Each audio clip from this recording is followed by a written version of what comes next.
أعوذ بالله من الشيطان الرجيم. بسم الله الرحمن الرحيم.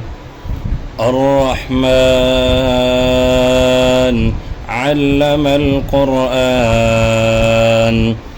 خلق الإنسان علمه البيان الشمس والقمر بحسبان والنجم والشجر يسجدان والسماء رفعها ووضع الميزان ألا تطغوا في الميزان وأقيموا الوزن بالقسط ولا تخسروا الميزان والأرض وضعها للأنام فيها فاكهة والنخل ذات الأكمام